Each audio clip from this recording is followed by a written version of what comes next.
This is the Altitude Daily Podcast. Everything you can't miss from today on Altitude Sports Radio. Mosher, Lombardi, and Kane. I was just looking at some headlines yesterday. One on Bleacher Report. Here's the headline. Said, every NFL team's most overpaid player following 2025 free agency. And before I hit the link, I just sat there to myself for like a good 3, 4, 5 minutes and said, who the hell would the Broncos be? Like, who are they going to say? Before I open up this article, who would they say? And after about 5 minutes of thinking about it, you know what my answer is? Couldn't think of one. I don't think that there's a single person I would say is overpaid. Here's the answer after I clicked on the link. Here's what they said. They said Courtland Sutton. Now, the blurb underneath it was this. There are no egregious contracts in the payroll for this well-built team, but Sutton isn't great. The 29-year-old has not gone over 1,100 yards since he was a sophomore in 2019, but he's slated to count $20.2 million against the cap in a walk year in 2025. That was their reasoning for it, and maybe they were just trying to come up with a name. I'll say this about Courtland Sutton. I think he's a rarity in sports, where I think 20.2 is the exactly right price for Courtland Sutton. He's the best they got. He's their most reliable set of hands. I think by his production, he's fine. $20 million sounds like it's on the money. He's fine. Actually. I disagree with that. Whoever wrote that, disagree. Well, it feels to me, again, like when they write it, they're like, well, if we have to nitpick and find something. You got to find somebody. Because, again, with Courtland's contract, with what you see these other guys getting, is he half the player that T. Higgins is? Or actually, is he half the player that Jamar Chase is? No, he's better than half the player. Hold on a second. But he's making half the money. Because of that, because of the Russell contract that is still on the books, at least as far as cap you cannot use, you have to be really precise in the moves that you do make. Yeah. When you make a free agency move, you can't be overpaying guys who aren't living up to the contract. And this is a credit to the Paytons that I couldn't really find one when it is more important than ever that you get these things right with the amount of money you're throwing out the window with Russell. They've done that to a T. The Altitude Daily. The Morning Sprint. We do have confirmed numbers on the Deion Sanders contract extension in Colorado. 5 years, again, $54 million. And KJ did confirm this. If Sanders leaves the bus for a professional or a college job before December 31 of this year, he owes CU $12 million. That number drops to $10 million if he leaves before December 31st of next year. $6 million of the year after, $4 million in 2028, and $3 million in the final year of the deal in 2029. Those are jumps up from $10 million before January 1st of 2 years ago, $5 million under his current or his previous contract. It would have been a $5 million buyout in 2026 and a $2 million buyout in 2027. So there are some escalators. This is a great deal for Coach Deion Sanders. But they for did Coach escalate. Brown. Dude, you just said the buyout this year. So right now, if he wanted to leave for Stanford or Kent State, which, oh, by the way, just recently fired their coaches. Kent State head coach Kenny Burns. My buddy's one of the offensive coordinators there. Imagine if Deion left for Kent State. Be a tough gig. Be a rough deal. Hey, yeah, Sean Lewis came here from there. I'm going to go back over there. This is the pathway that I've created. Or Stanford, with no chance in the NIL transfer portal landscape. Hey, Andrew Luck is looking for a new head coach. Yeah, I want to hang out with Luck. He would only have to pay $12 million as the buyout, or the school would have to pay $12 million. Do you realize what Kirby Smart right now would have to pay in his 10-year contract where he's compensated $13 million? So it's not like he's compensated double of what Coach Prime's. So how much again was the buyout number? The buyout number this year is 12. It drops million. by $2 million every single season. After this season, it's 10, right?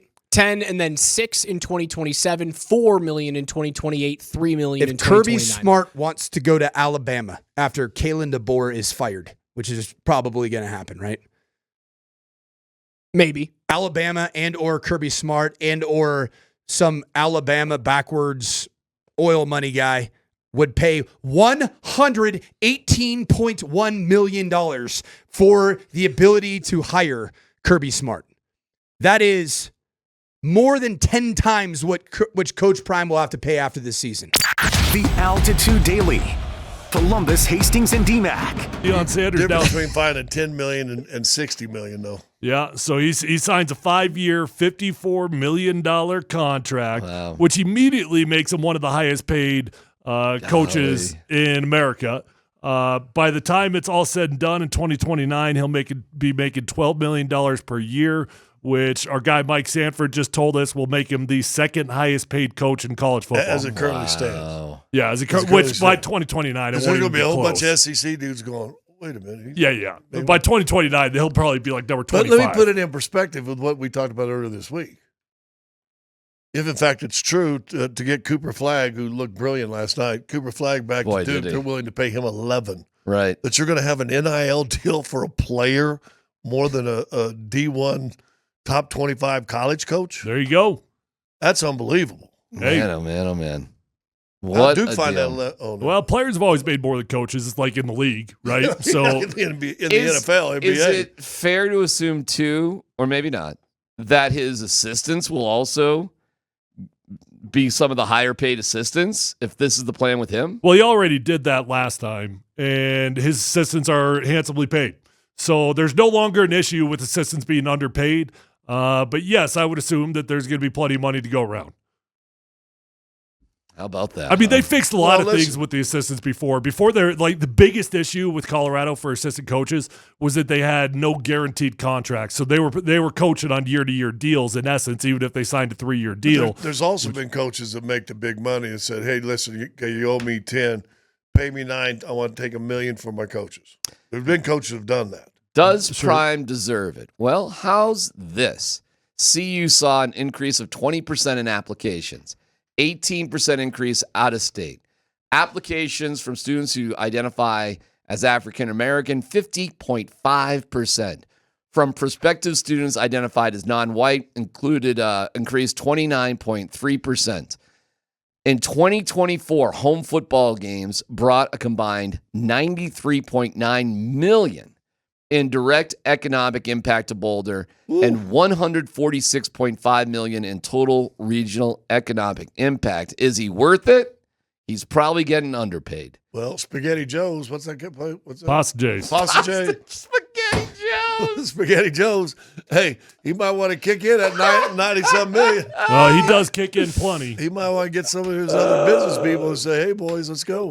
Boy, if Spaghetti Joe's, it's like Larry David. It's like Larry, you open up a hate store right next door. Spaghetti Joe's next to Pasta J's. That would be hysterical. Spite store. A spite place.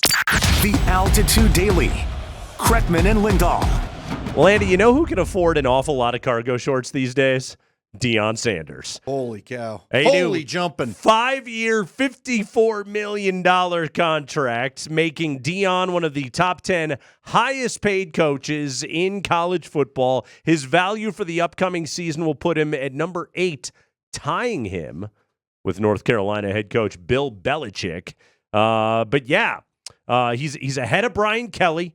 Just behind Kalen DeBoer down there at Alabama, who's going to make $10.25 million. By the way, highest paid college football coach in the land, Kirby Smart at Georgia, and his $13 million salary. But that's right, Deion's new contract is official. It's signed. It's approved by the Board of Regents. Good to go. Deion has gotten paid, and he is going to be earning very handsomely for however many years he continues to coach. Here's what I think is funny, though. He wasn't at the end of his contract. Nope. Like 5 years is a funny. All these numbers for coaches, that's cute. That's funny. Sure. That's a parameter. We all know in 2 years, if he pulls off a national championship, we're negotiating again, right? Mm-hmm. You think Deion's winning a national championship in the next 2 years? I don't know. I'm going to go with no. We'll see. And I'm not being a hater. I don't think you can win a national title in that conference. You might be right. I don't listen, but he's brought in a couple. Oh, he's doing marvelous work. Sure. Like, I mean, this is no diss to Deion. I don't believe he is a contender for a national title.